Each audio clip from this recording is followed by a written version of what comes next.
যখন একদল বলে পাকিস্তানি রাজাকার, আরেক দল বলে হিন্দুস্তানি রাজাকার, খুব কষ্ট পায়।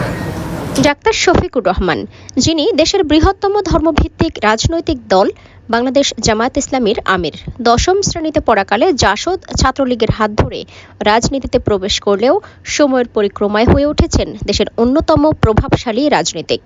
গেল 5 আগস্ট নতুন করে আলোচনায় আসেন তিনি। সামাজিক যোগাযোগ মাধ্যম থেকে শুরু করে এখন সর্বত্রই বেশ চর্চিত হচ্ছেন বাংলাদেশ জামায়াত ইসলামীর আমির ডাক্তার শফিকুর রহমান। গত 5 আগস্ট শেখ হাসিনা যেদিন পদত্যাগ করে দেশ ছাড়তে বাধ্য হন, সেদিনই আলোচনায় আসেন জামায়াত ইসলামীর আমির। সেনাপ্রধান জেনারেল ওয়াকারুজ্জামানও তার নাম উচ্চারণের মধ্য দিয়ে নতুন করে সামনে আনেন ডাক্তার শফিকুর রহমানকে। অন্তর্বর্তীকালীন সরকার গঠন থেকে শুরু করে মন্দির সহ সংখ্যালঘুদের বাড়ি ঘর পাহারা সব কাজে সামনের সারিতে দেখা যায় জামায়াতকে।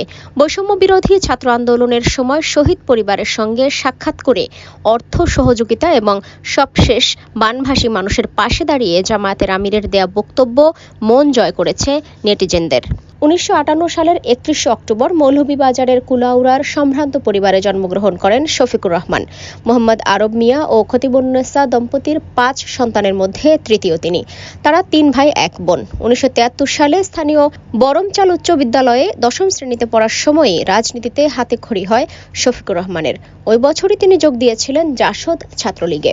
1974 সালে ওই স্কুল থেকে এসএসসি এবং 1976 সালে সিলেট এমসি কলেজ থেকে কৃতিত্বের সঙ্গে এইচএসসি পরীক্ষায় উত্তীর্ণ হন শফিকুর রহমান।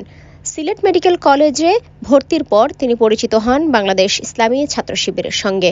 1977 সালেই যোগ দেন এই সংগঠনে।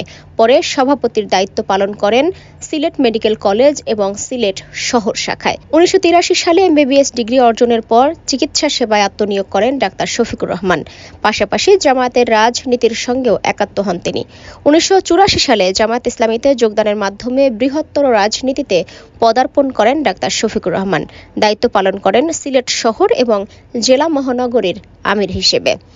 2016 সাল থেকে 2019 সাল পর্যন্ত জামায়াত ইসলামীর সেক্রেটারি জেনারেল নিযুক্ত ছিলেন ডাক্তার শফিকুর রহমান। 2019 সালের 12 নভেম্বর দলের রুকন সম্মেলনে প্রত্যক্ষ ভোটে আমির নির্বাচিত হন তিনি। একই বছর 5 ডিসেম্বর পরবর্তী 2 বছর মেয়াদে আমিরে জামায়াত হিসেবে ডাক্তার শফিকুর রহমান শপথ নেন। 2022 সালের 31 অক্টোবর দ্বিতীয় মেয়াদেও আমির নির্বাচিত হন তিনি।